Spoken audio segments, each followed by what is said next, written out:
right? Singapore and Japan wanted to ensure that, you know, institutions, retail customers engaging in digital assets had the same level of protections when it came to anti-money laundering and terrorist financing that they did with traditional markets. And that's where they sort of started their discussions.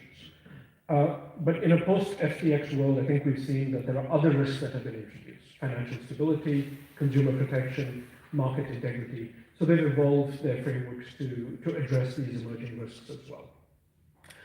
More recently, the UAE and Hong Kong, also looked at digital assets, but their focus was more on progressive licensing regimes, and that's how they're positioning themselves as major global crypto hubs. So their focus wasn't so much on the underlying AML risk, but more of licensing platforms so that consumers would. As an emerging area of interest, I'd say stablecoins and tokenization regulation, as well as custody, are central to the new policy developments, with more jurisdictions recognizing their role in modern financial infrastructure. So I'd say the starting point for each jurisdiction has been different. They've been looking at different risks when they started, but I think we're seeing a convergence, and the end point will be the same, where you have licensed platforms offering digital assets, institutional participation, and essentially balancing the innovation that digital assets bring with consumer protection and financial stability. So we'll do a bit of a deep dive into some jurisdictions across the region and look at what they're working on and what they're looking at. So Australia, let's start with Australia. Australia is in the process of developing a crypto-specific licensing regime under the Australian Securities and Investment Commission, which is ASIC, as well as a stablecoin framework. And the Treasury in Australia is working on two different pieces of legislation for both of these. We've been in the consultation phase for a while now. We have an election coming up in Australia in May. So post-election, we hope to see legislation introduced in Parliament, which will then provide clarity that we need for virtual asset platforms as well as stablecoins. So right now, there is no licensing regime in Australia. There's a registration regime with the FIU, and we have about what we call digital currency exchanges, DCEs. There's a number of DCEs that are registered, and we're hoping as we go to 2025 and 2026, we'll see a licensing regime, both for VASPs as well as stablecoin issuers. Hong Kong issued its licensing regime for what they call virtual asset trading platforms, which is sort of VASPs and VASP-like platforms. Back in, I'd say, 2021 is when the consultation started and was implemented in 2022, and we saw a full suite of licensing obligations come into force in 2024. It's now expanding that virtual asset trading platform licensing regime with upcoming regulations on stablecoins. So we have draft legislation in the Legislative Council at the moment. We expect that to be passed in the first half of this year, which will then allow the Hong Kong Monetary Authority to issue its own regulations on stablecoins. Also, we have the Securities and Futures Commission looking at licensing OTC crypto venues and custodians. In Singapore, as I mentioned, early mover when it came to the payment side, but now focusing on strengthening regulations on consumer protection, market integrity, as well as stablecoins. We expect stablecoin legislation to be introduced sometime this year. And it's also broadening the scope of digital payment token services that are licensed activities. I should mention over here that, Reese mentioned we have over 60 jurisdictions globally where we're licensed. Singapore is one of them. So Ripple has a major payments institution license in Singapore for digital payment token services under the Monetary Authority of Singapore. So we are regulated in Singapore for our payment solution and to a very high degree. So I think in APAC, we broadly see that these regulatory efforts reflect a maturing digital asset ecosystem where compliance, security, and innovation coexist. And this is attracting institutional participation in these markets. If we look at Singapore, we look at Hong Kong, banks are involved in digital asset projects in some form across payments, custody, or tokenization across the board. And as I mentioned, the starting points were different, but we're seeing a convergence at least when it comes to APAC.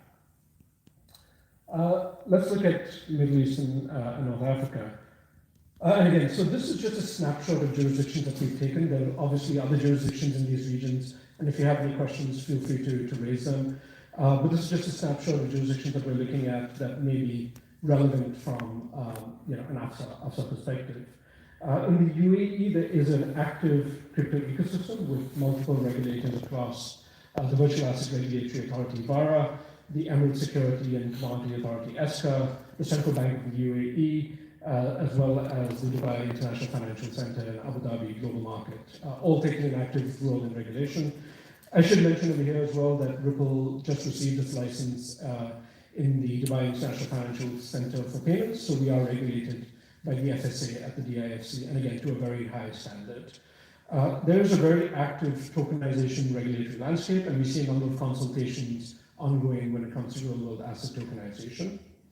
Moving over to Bahrain, we have, again, in Bahrain, a mature regulator with an emphasis on innovation and consumer protection, but also Islamic finance. They're an early adopter when it comes to Islamic finance. We expect to see stablecoin regulation in Bahrain soon. They just completed their consultation process over there, and there are a number of tokenization initiatives in Bahrain as well. And lastly, looking at Turkey. Again, a globally leading crypto market, high rates of adoption. I think if you look at any of the Chainalysis reports, TRN reports, Turkey is always in the top 10 when it comes to global adoption of cryptocurrency. There's new regulation expected to sort of enshrine consumer protection and add legitimacy to the crypto asset service providers in Turkey. And we expect to see more regulations from the regulator there by the end of this year. I think the big question in the room is, what about the US, right? I will say in the last 5 years that I've been involved in digital assets, I think we've seen more activity in the last 4 weeks than we have in the last 5 years coming out of the US. So I will caveat that these slides are updated as of yesterday, but this is a lot of change happening in a real-time basis, so you can expect that to change over the next few weeks. But I think there's going to be 5 key areas of focus for the new administration in the US. The first is legislative changes. We are going to see a number of pieces of legislation primarily on market structure and stablecoins. And I'll go into this in a little more detail on the next slide. I think the second area is that we're going to see a little more an enhancement of regulatory engagement, a little more public-private collaboration when it comes to the US. There's been the President's Working Group on Digital Assets. There's a crypto summit that was held at the White House a few weeks ago. And this points to the new administration engaging proactively with the industry to understand what the challenges are. We're also going to see a reevaluation of the SEC's policies, and we're going to see a reduction in the number of enforcement actions. I think it's no secret that the SEC has been using a regulation by enforcement approach. We're going to see that stop. We've already seen a withdrawal of the number of enforcement actions over the past few weeks. We're going to see that continue with the regulator over there. And we've also seen, a repeal of Staff Accounting Bulletin 121, which opens up opportunities for institutional participation. So that was replaced by Staff Accounting Bulletin 122, which allows institutions to participate in digital asset markets without having prohibitive capital requirements in order to do so. So I think this is all pointing towards greater institutional participation when it comes to the US as well. We've all heard about the strategic crypto reserve that has been announced by the administration. And we're going to see clarification of the securities classification in the US.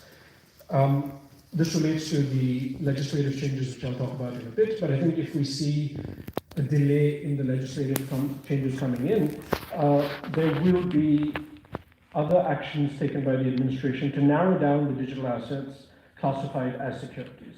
Now, one of the reasons why the SEC was sort of, very actively going after the market is that their belief was that all digital assets are securities, and that's not the case, right? As I talked about a bit earlier, there's various types of digital assets that comes with different rights and obligations. and those need to be regulated appropriately. You can't shoehorn everything into a regulatory framework that is not fit for purpose, and I think we're seeing that recognition in the US finally.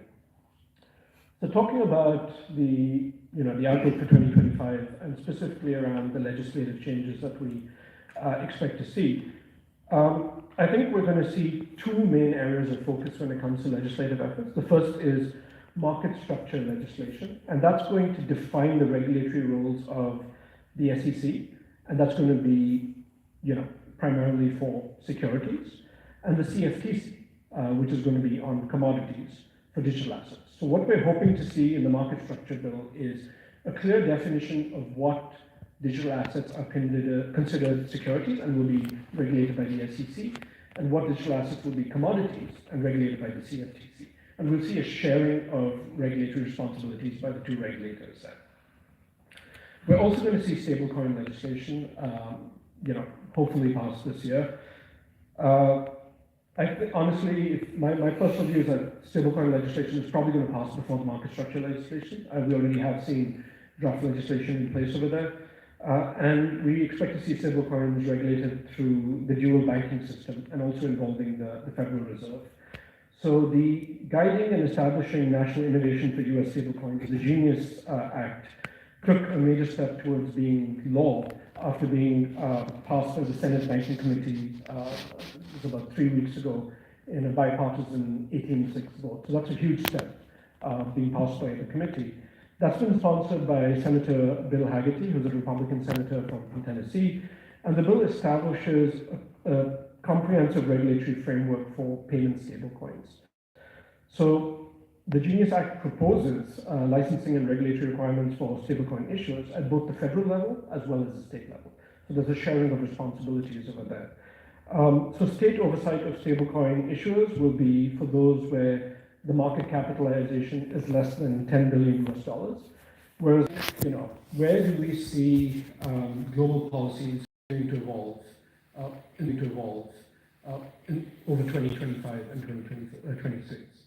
I think we're going to see three main areas of focus for regulators across the globe. The first is comprehensive stablecoin regulation.